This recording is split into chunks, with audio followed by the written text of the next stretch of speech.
Welcome to रामासामी's Hindi राष्ट्रभाषा course Hindi राष्ट्रभाषा पाठ्य पुस्तक भाग 3 ரெண்டாவது ஏகாங்கி ரீடு கி ஹட்டி முதுகெலும்புன்னு அர்த்தம். ரீடுனா முதுகு, ஹட்டினா எலும்பு, முதுகெலும்பு. சாராம்சத்தையும் கேரக்டர்ஸையும் போன வாரம் பார்த்தோம். இப்போ வந்து கொஸ்டின் ஆன்சர்ஸ் பார்ப்போம்.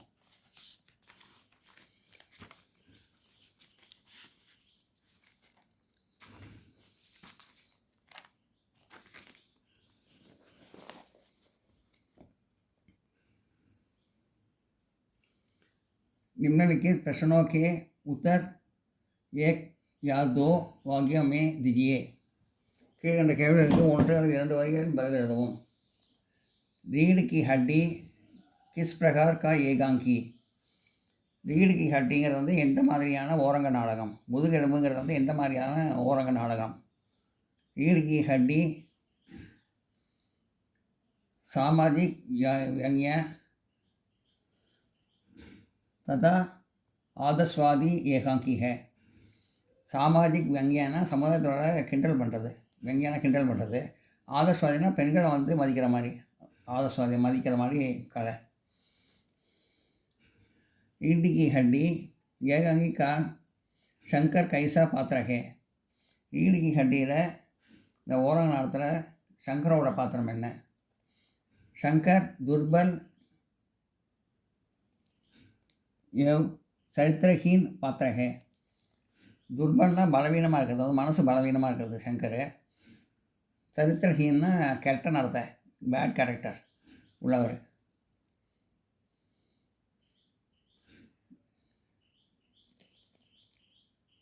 ஸ்ரீயோ के संबंध में उनका विचार सही नहीं है. பெண்களை பற்றி அவருடைய எண்ணம் வந்து சரியாக கிடையாது எப்பயுமே.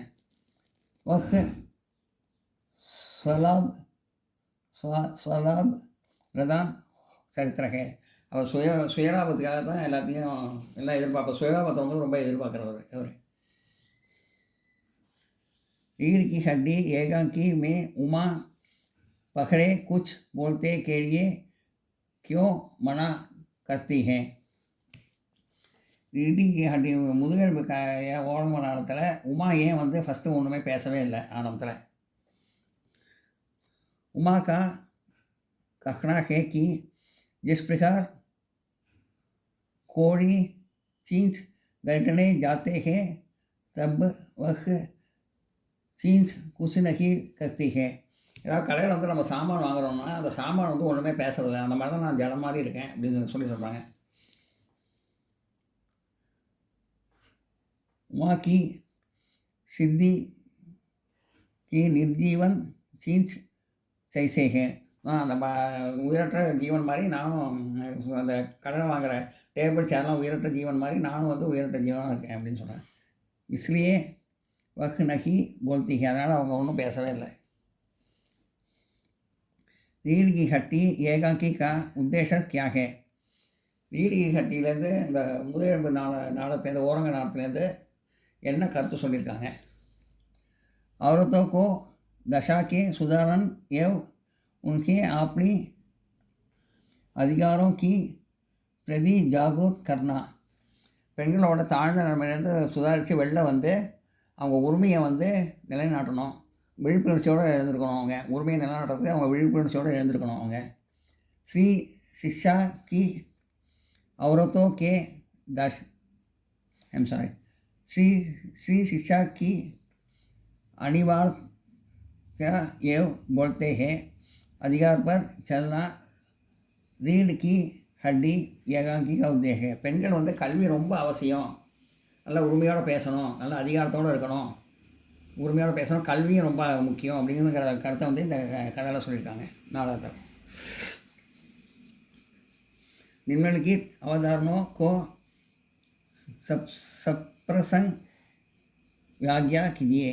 கீழ்கண்ட வரிகளுக்கு இடம் பொருள் ஏவல், இடம் பொருள் சுட்டி விளக்குக. இடம் பொருள்லாம் சொல்லி நான் சொல்லுங்கன்னு சொல்லியிருக்காங்க. बस साल है कि हर एक औरत पर छोड़ जबकि वह अपनी खूबसूरती के स्टैंडर्ड के प्राथमिक अपने ऊपर टैक्स दया कर ले।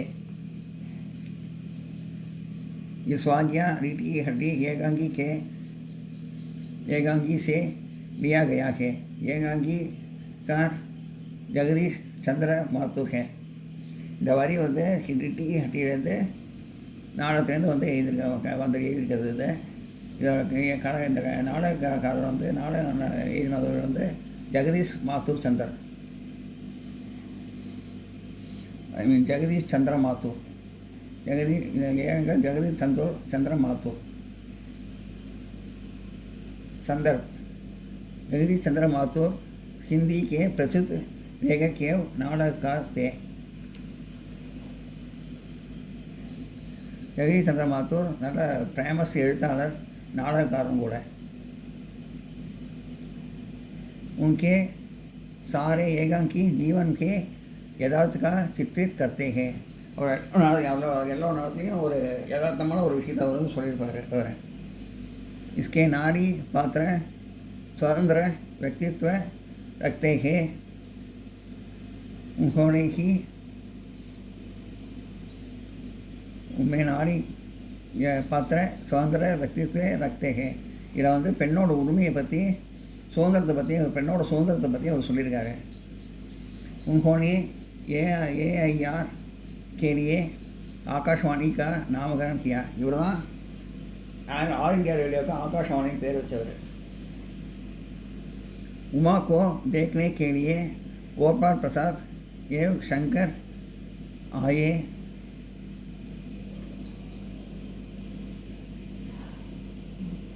हुए हैं। उमा पेन பார்க்கறதுக்காக गोपाल प्रसाद और मगन शंकரும் வராங்க। उनके गारिबदारी की जा रही है। அவங்களுக்கு வந்து விருப்பமெல்லாம் நல்லா நடந்தது, உபசரிப்பெல்லாம் நல்லா நடந்தது। गोपाल प्रसाद सिद्धि के प्रति अपना विचार व्यक्त गोपाल प्रसाद सीओ के प्रति अपना विचार व्यक्त करते हुए ऐसा करते हैं। அந்த மாதிரி சொல்லி பெண்களை பற்றி அவர் என்ன நினச்சிக்கிறாருங்கிறத வந்து இந்த வரியில் வந்து சொல்லியிருக்காரு அவர்। வியாக்கியா பொருள் விளக்கம் பார்ப்போம்। சந்தர்ப்ப இடம் பார்த்தோம் என்னென்ன, இப்போ இது வியாக்கியா பொருள் விளக்கம் பார்ப்போம்। व्याख्या गोपाल प्रसाद का कहना के काम आप गोपाल प्रसाद का कहना है अगर सरकार को अपना टैक्स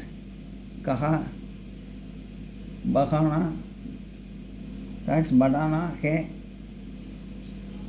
आमदनी बनाने के हेतु से हर एक औरत पर जोर देता है। பெண்களுக்கு வந்து இந்த கவர்மெண்ட் டேக்ஸ் போடுறது வந்து பெண்களுக்குன்னு தனியாக வரி போட்டால் அவங்ககிட்ட விட்டுறணும், தனியாக வரி போட்டு அவங்ககிட்ட விட்டுறது நல்லது பெண்களுக்கு அப்படின்னு சொல்கிறார்। हर एक औरत से कहना है कि अपने खूबसूरत के ஸ்டாண்டர்ட் के मुताबिक, அதாவது பெண்கள்லாம் வந்து நல்ல மேக்கப் போடுவாங்க, ரொம்ப நல்லா செலவழிப்பாங்க, அதில் மேக்கப் போடுவாங்க, ஸ்டாண்டர்ட்லாம் நல்லா பெரிய பெரிய ஸ்டாண்டர்ட்லாம் நல்ல பெரிய பெரிய பவுடர்ஸ் அதெல்லாம் வாங்கி அவங்க வந்து நல்லா மேக்கப் போடுவாங்க, அதனால் வந்து நிறையா சம்பாதிக்கலாம் அவங்ககிட்ட அப்படின்னு சொல்லியிருக்கேன்। நான் நோட் பண்ணிங்க, டேக்ஸ் சம்பாதிக்கலாம் அவங்ககிட்ட, டேக்ஸ் சம்பாதிக்கலாம்னு சொல்கிறாங்க, நோட் பண்ணிங்க।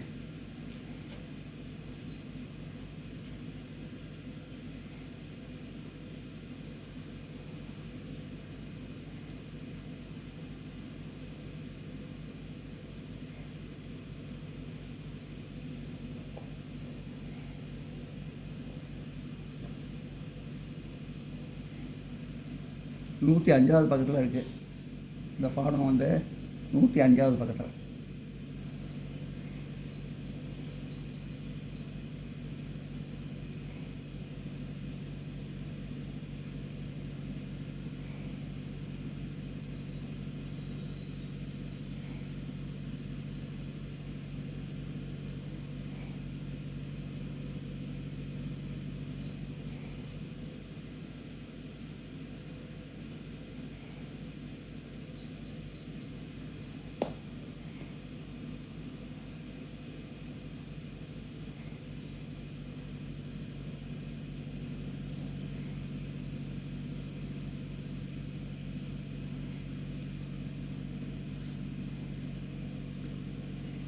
हर एक औरत से कहता है कि अपनी खूबसूरत के स्टैंडर्ड के मुताबिक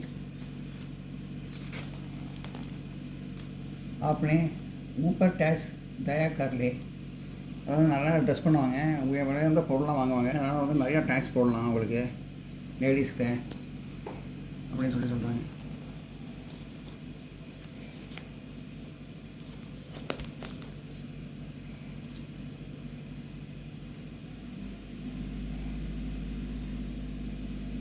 उनका मानना कि सुयो बाहरी सौंदर्य पर अधिक ध्यान देते हैं.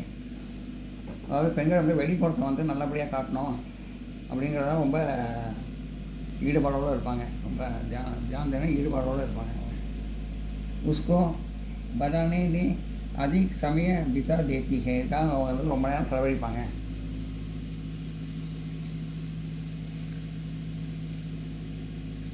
उसके मुताबिक अगर सरकार ने सुयो के सौंदर्य पर देव्स लगा ली से सरकार को छयाटा ஆப்டடி மிலேங்கே.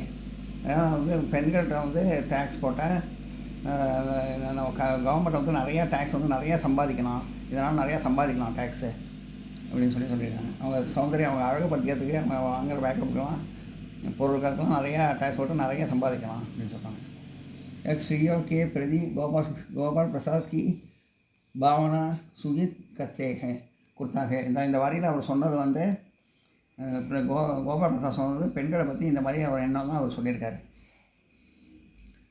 जनाब मोर के पंख होते हैं, मोरनी के नहीं, शेर के बाल होते हैं, शेरनी की नहीं के नहीं, शेरनी के नहीं. ख्वागिया रीढ़ की हड्डी एकांगी से लिया गया है. இதை வந்து நம்ம படிச்சிட்டோம் ஏற்கனவே, இந்த ரெண்டு இதையும் படிச்சிட்டோம் ஏற்கனவே. இப்போ இதை வந்து சொல்கிறேன். उमा को देखने के लिए गोपाल प्रसाद एवं शंकर आए हुए हैं. உமாவை பெண் பார்க்கறதுக்காக கோபால் பிரசாதும் அவங்க சங்கரும் வராங்க. उनके காதிர்தாரி की जा रही है. அவங்களுக்கு நல்லா உபசரிப்பு நடந்தது. சாவ் பிதா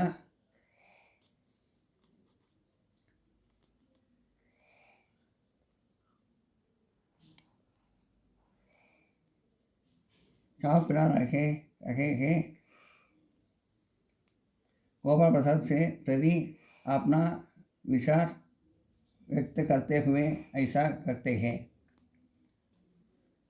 அதான் சாய் இந்த இது டீயெல்லாம் நல்லா சாப்பிட்டாங்க. கோபால் பிரசாதோட தன்னுடைய எண்ணங்கள் வந்து எண்ணத்தை வெளிப்படுத்துறது தான் இதை வரி வந்திருக்கு அப்படின்னு சொல்கிறாங்க.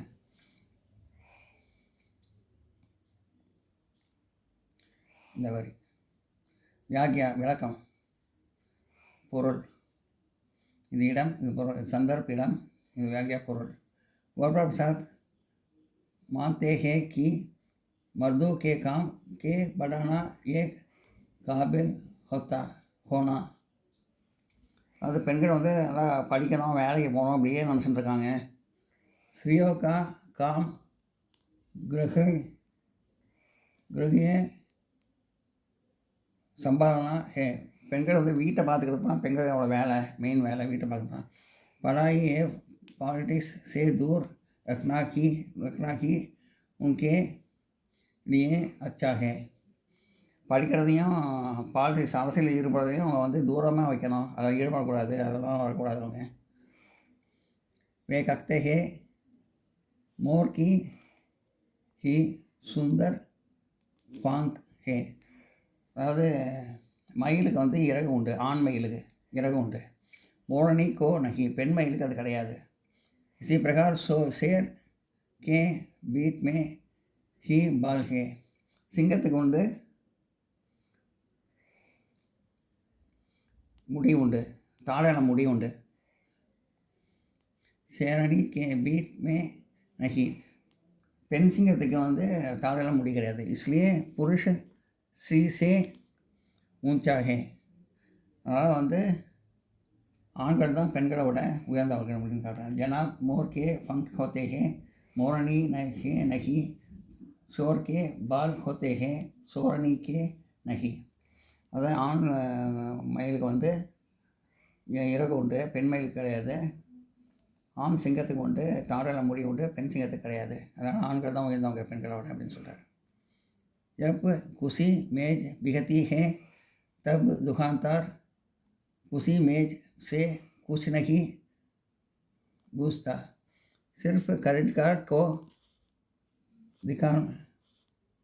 दिखाना देता है. इस वाक्य रीढ़ की हड्डी एकांकी ने लिया गया है. रीढ़ की हड्डी इधर कதையில் வந்தது, ஏற்கனவே சொல்லிட்டேன். அது ஏகாங்கிகா ஜெகதீஷ் சந்திர மாத்துர் இதுவும் நாத்திட்டேன், ஏற்கனவே சொல்லிட்டேன். அது இப்போ இதெல்லாம் பார்ப்போம். இது ரெண்டுத்தையும் ஏற்கனவே நடத்தியாச்சு. उमा की शादी के पहले उनको देखने के लिए गोपाल प्रसाद एवं शंकर आते हैं. கல்யாணத்துக்கு முன்னாடி பொண்ணு பார்க்கறதுக்கு, உமாவை பொண்ணு பார்க்கறதுக்கு கோபால் பிரசாதும் அவர் சன்னு சங்கரும் வர்றாங்க. गोपाल प्रसाद उम्मे के गुणों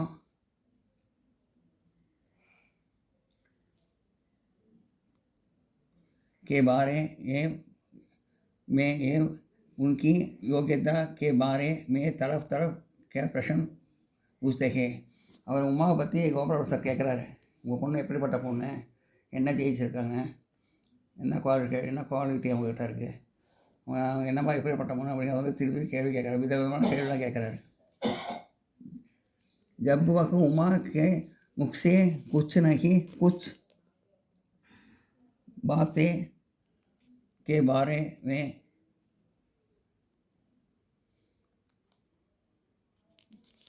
कुछ बातें जानना चाहते हैं तब उमा इस प्रकार करती है. உமாட்டேருந்து உமா வாயிலேருந்து வர வைக்கணும் வார்த்தை அப்படின்னு நிறையா யோசிக்கிறாரு. ஆனால் எதுவும் பேசவே இல்லை உமா. அது பேசாதது ஏன் காரணங்கிறது வந்து இந்த வரியை சொல்லியிருக்காங்க. இந்த வரியை व्याख्या उमा का कहने की लड़कियां को अपने मन की बात कहने के लिए सौंदर्य नहीं ही आती. பெண்களுக்கு வந்து சுதந்திரமே கிடையாது. என்றைக்குமே அவங்க மனசு என்ன நினைக்கிறாங்கிறதும் கேட்க மாட்டாங்க. ஒன்றும் சுதந்திரமே கிடையாது. जिस प्रकार कुर्सियों मेज बेंची जाती है उसी प्रकार लड़कियों बेंच जाती है. அது நாற்காலி மேஜையெல்லாம் வந்து விற்கிறப்போ அது பேசவே பேசாது, அது ஜடம் மாதிரி தான் இருக்கும். அதே மாதிரி தான் நானும் அதே மாதிரி ஜடமாக தான் இருக்கேன் அப்படின்னு சொல்கிறாங்க அவங்க உமா. நான் என்னை பேசவே விட்றதில்லை, நான் ஜடமாக தான் இருக்கேன் அப்படின்னு சொல்கிறாங்க. उनकी इच्छा अनिच्छा के संबंध में कोई नहीं सोचता है. அவங்க ஆசை வெறுப்பெல்லாம் எதுவுமே எதை பற்றியும் யாரும் யோசிக்கிறதில்ல. विवाह के संदर्भ में लड़कियां निष्पान वस्तु पात्र है. அதாவது கல்யாணம் வரைக்கும் பொண்ணு வந்து ஒன்றுமே பேசாமல் ஜடம் மாதிரி இருந்து பேசாமல் இருக்கிறது தான் பொண்ணுகள் வேலையாக இருக்குது. ஒன்றுமே பேச விடுறதில்ல, ஒன்றும் சுதந்திரமே இல்லை அப்படின்னு சொல்லியிருக்காங்க. नोट पढ़ेंगे.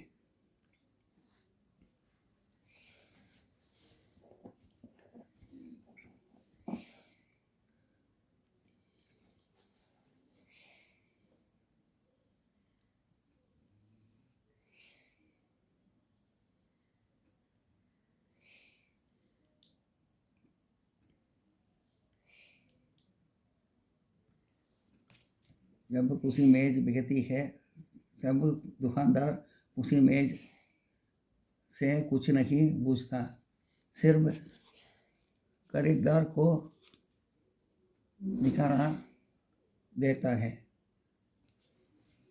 அது மேஜை அது நாக்கெல்லாம் எப்படி ஜடம் மாதிரி இருக்கோ அதே மாதிரி தான் பெண்களும் ஜடம் மாதிரி இருக்காங்க.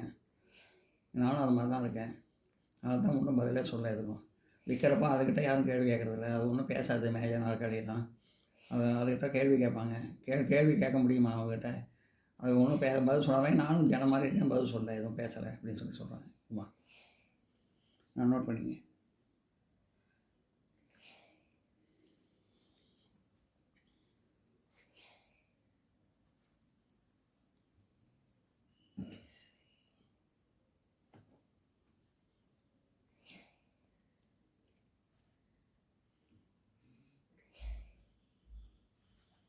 இந்த வீடியோ உங்களுக்கு பிடிச்சுன்னா லைக் பண்ணுங்கள், ஷேர் பண்ணுங்கள், சப்ஸ்கிரைப் பண்ணுங்கள், கமெண்ட் பாக்ஸில் கமெண்ட் பண்ணுங்கள். தேங்க்யூ.